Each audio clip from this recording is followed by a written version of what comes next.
পেকে গেছে, চুলগুলো পেকে গেছে, বসে চায়ের দোকানের আখিরি মুনাজাত দিয়া আসে, কিন্তু মসজিদে আজান হয়, নামাজে যায় না। আছে না নেই? চায়ের দোকানের আখিরি মুনাজাত বুঝেন তো? বুঝেন? মানে কেতলির পানি আছে যতক্ষণ, ও চাচা আছে ততক্ষণ। এর নাম হলো চায়ের দোকানের আখেরি মোনাজাত। শুধু তাই না, শুধু চা খেয়ে আখেরি মোনাজাতই দেয় না, আবার ড্যান্স ম্যান্সও দেখে। আছে না নেই? মানে দ্বিধার সে চাচা মুরব্বী চুলদারি সব পাইকা গেছে, চা খাইতেছে, আর চায়ের দোকান মানেই একটা সিনেমা হল এখন, ঠিক না? মানে ও আর টিভি না চালে ও চায়ের দোকান চলেই না, ঠিক না? চায়ের দোকান চালাইতে হলে টিভি লাগবেই। আর ওরা বাবা যে সেও গিয়া মানে মানে চোখের পলকও ফেলে না যে ময়ূরের নাচ চলেই গেল নাকি। কি বানাই বলতেছে এগুলা?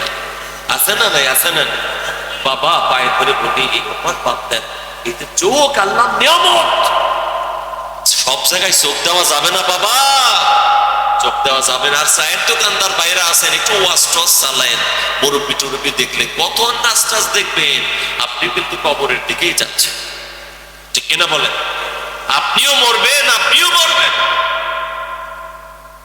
আমার মসজিদের কোনায় চায়ের দোকান, আব্দুল জব্বার নাম ছিল, হঠাৎ করে রাতের বেলা স্ট্রোক করছে, মারা গেছে। চায়ের দোকান এও তো একই রকম ছিল, টেলিভিশন একটা আছে। আপনিও কিন্তু যে কোনো সময় মারা, কোনো বিশ্বাস নাই, বিশ্বাসের বিশ্বাস। আজ আসি তো কালকে নাই, নিঃশ্বাসের কোনো বিশ্বাস নাই, ঠিক কিনা? একটু বলা যাবে না বাবা?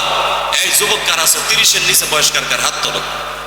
কত গান গাও, কাঁচা বাদাম, কত তোমরা গাও, একটু এটা গাইতে অসুবিধা কি? সবাই বলতে হবে, ঠিক আছে ইনশাআল্লাহ। আজ আসি তো কালকে নাই, বলো। আজ আসি তো কালকে নাই, নিঃশ্বাসের কোনো বিশ্বাস নাই, দমে দমে দম ফুরাইল, দমে দমে দম ফুরাইল, সেদিকে কারো ভাবনা নাই। আজ আসি তো কালকে নাই, নিঃশ্বাসের কোনো, সদাই প্রস্তুত থাকো রে মন, আসবে মরণ যখন তখন, পাইবে না তো একটু সময়, পাইবে না তো একটু সময়, করবে শুধুই হায় রে হায়।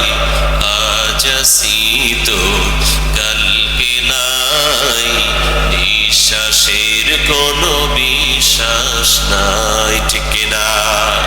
এই জন্য বাবারা পায়ে ধরে বলি, নামাজ নামাজ নামাজ ইনশাআল্লাহ। ও বাবা, আপনি চায়ের দোকানে চা খান, অসুবিধা নাই, কিন্তু যখন আপনি বসবেন চায়ের দোকানদারকে বলবেন, ভাই রে একটু খবর দাও, না হইলে সুন্দর একটা ওয়াজ দাও। আর চায়ের দোকানদার ভাই যারা, দয়া করে সিনেমা টিনেমা বন্ধ করে দেন, তারা ওয়াজ চালান, ইসলামী গজল চালান, এতে যদি কাস্টমার কম হয়, ওই কম টাকায় বরকত দিবেন। যিনি চিৎকার করে বলেন তিনি কে? যারা বলেন কে? আল্লাহ রাব্বুল আলামিন কোরআনুল কারীমে বলেছেন, ومن يتق الله يجعل له مخرجا ويرزقه من حيث لا يحتسب। বাবা ওটা কেন? মান্দা লেগে গেছে? আচ্ছা তাও ভালো। আর কি জানে, ওয়াজে লেগে গেল না কেন? মান্দা লাগলে ভালো, ওয়াজ লাগলে আবার বিপদ, তাই না? বেজার হইলেন? এই খারাপ লাগতেছে, মোনাজাত করে দেব, কয়েক মিনিট চলবে? আর খেয়াল করেন চায়ের দোকানদার যারা, আপনারা একটু সংযত হন। আর বাবাজি যারা, তারা খেয়াল করে নামাজের কোনো বিকল্প নাই বাবা। ও যুবক যারা আছো, সবাইকে বলছি, মা বোনেরা যারা আছেন, নামাজের কোনো বিকল্প নাই, বিকল্প নাই, বিকল্প নাই, ঠিক কিনা? এই সবাই বলেন তো দেখি, এখন দিন না রাত? সবাই যে বললেন না এখন দিন না রাত, সবাই বলেন এই রাতের পরে কি আসবে? এখন যে রাত, তার প্রমাণ কি? হ্যাঁ, এই যে অন্ধকার, এই অন্ধকার প্রমাণ করে রাত, আলোয় প্রমাণ করে দিন। আর আমি যে মুসলমান, তার প্রমাণ হলো নামাজ। কি জোরে বলেন? এই বলেন, আপনাদের এলাকায় খ্রিস্টান আছে না নাই? খ্রিস্টান মিশনারি আছে না নাই? খ্রিস্টানদের পাদ্রী যারা জুব্বা পরে, তারা, ঠিক কিনা বলেন? খ্রিস্টানদের পণ্ডিত যারা পাগড়ি জুব্বা পরে, তারা। বাংলাদেশে খ্রিস্টানদের প্রধান আসছিলেন, পৃথিবীর সবচাইতে বড় খ্রিস্টানদের পোপ ফ্রান্সিস আসছিল বাংলাদেশে। বিশাল বড় জুব্বা, মাথায় ছোট্ট একটা টুপি, মনে হয় যেন সর্বনার বিশ্রাম, ঠিক না? এই জায়গায় টুপি, কিন্তু ও বেটা কি মুসলমান না কাফের? জোরে বলেন, আরো জোরে বলেন। তাহলে জুব্বা পরলেই মুসলমান হওয়া যায় না, টুপি পরলেই মুসলমান হয় না, পাগড়ি মাথায় দিলেই মুসলমান হয় না। কারণ আমার পাশের দেশে এই যে দাদা বাবু মোদি, তার আগে প্রধানমন্ত্রী ছিল যে মনমোহন সিং, ওর মাথায় কিন্তু পাগড়ি ছাড়া চলতো না, ঠিক না? তাহলে পাগড়ি মাথায় দিলে মুসলমান হয় না, জুব্বা পড়লেই মুসলমান হয় না, মুখে দাড়ি রাখলেই মুসলমান হয় না, ঠিক কিনা বলেন?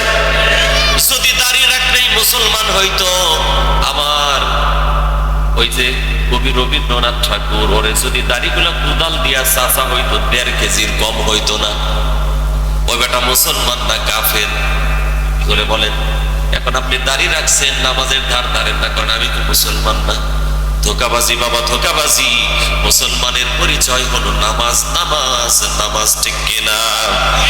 এই দেখেন, বিশ্বনবী যখন দুনিয়া থেকে চলে যাবেন, ওই সময় বিশ্বনবী নিজের কলিজার টুকরা সন্তান ফাতেমার কথা বললেন না, নাতি হাসান হুসাইন রাদিয়াল্লাহু আনহুমার কথা বললেন না, বললেন সালাত, as-salat, as-salat ওয়া মা মালাকাত আইমানুকুম, নামাজ, নামাজ, নামাজ, আমার উম্মতেরা নামাজ। সুবহানাল্লাহ। ইন্তেকালের একেবারে কাছাকাছি সময় বিশ্বনবী অসুস্থ হয়ে পড়লেন। কখনো হুঁশ হারিয়ে ফেলেন, কখনো হুঁশ ফিরে আসে। সাহাবায়ে কেরাম মসজিদে নববীর ভিতরে অপেক্ষায় রত, বিশ্বনবী আসবেন, তার ইমামতি নামাজ আদায় করবেন। কিন্তু সময় বেশি হওয়ার কারণে আবু বকর সিদ্দিক রাদিয়াল্লাহু আনহু ইমাম হয়ে গেলেন, সাহাবায়ে কেরাম মুসল্লি হয়ে নামাজ পড়তে লাগলেন। নবীজির চেতনা ফিরে আসলো, হুঁশ ফিরে আসলো। নবীজি বললেন, আয়েশা রে, আমার মাথাটাকে একটু উঁচা করে ধরো। মাথাটাকে উঁচা করে ধরা হলো। জানালার ফাঁক দিয়ে বিশ্বনবী তাকে মসজিদে নববীতে দেখলেন, আবু বকর সিদ্দিক রাদিয়াল্লাহু আনহু ইমাম, অন্যান্য সাহাবী মুসল্লি হয়ে নামাজ আদায় করছেন। নবীজি আনন্দে চোখ বেয়ে বেয়ে পানি পড়ে দাড়িগুলো ভিজতে লাগলো। আম্মা জান আয়েশা সিদ্দিকা রাদিয়াল্লাহু আনহা বললেন, ইয়া রাসূলুল্লাহ, ইয়া হাবিবাল্লাহ, আপনি কেন কাঁদছেন? নবীজি বললেন, আয়েশা রে, এটা আমার দুঃখের জন্য কাঁদছি না, কষ্টের জন্য কাঁদছি না, এই যে চোখের পানি, আনন্দে আমার চোখের পানি বের হয়ে গেছে।